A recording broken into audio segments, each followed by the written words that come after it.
जीवन में विषम से विषम परिस्थिति आ जाए, पर विषम से विषम परिस्थिति में भी भगवान के चरणों में हमारा प्रेम हमेशा लगा रहना चाहिए। कभी भी हम भगवान के चरणों से विमुख न हो, ऐसी अहेतुकी भक्ति होनी चाहिए। न गलत चाहता हूँ न सही चाहता हूँ, जो तुम चाहते हो मैं वही चाहता हूँ। प्रभु तेरी हाँ में मेरी भी हाँ है, और तुम्हारी नहीं में नहीं चाहता हूँ। कहने का अभिप्राय, हमारे जीवन में चाहे विषम से विषम परिस्थिति आ जाए, चाहे जो भी परिस्थिति आ जाए, पर भगवान के प्रति हमारा विश्वास कम नहीं होना चाहिए। ये भक्ति का स्वरूप है। और जब हम ऐसी भक्ति करते हैं तो उसका परिणाम क्या होता है?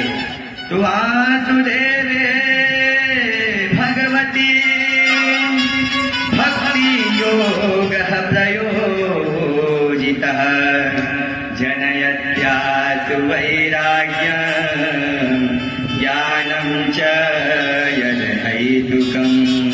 जब हमारा भगवान के चरणों में प्रेम हो जाता है, विशुद्ध भक्ति हो जाती है, तो जो चीजें हमें स्वतः ही प्राप्त होने लगती है।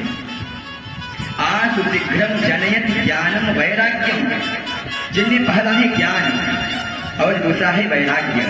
तो जब हम परमात्मा के चरणों में विशुद्धि भक्ति करते हैं, तो भगवान का ज्ञान हमें स्वतः ही हो जाता है कि भगवान की पूजा हमें कैसे करनी है, भगवान को स्नान हमें कैसे कराना है, भगवान का श्रृंगार हमें कैसे करना है, भगवान की आरती हमें कैसे उतारना, हमें सब अपने आप स्वाभाविक ही ज्ञान हो जाता है।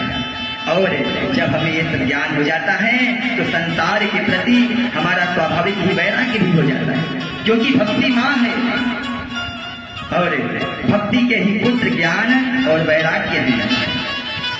पर जब हम तमाम धर्मानुष्ठानों को करने के बाद भी यदि हमारा वैराग्य नहीं हुआ, हमारे मन में वैराग्य नहीं हुआ, तो फिर ठीक तमाम धर्मानुष्ठान वैसे ही हैं जैसे रात में किया गया हवन। और इसे क्या कहते हैं? इसे बंध्या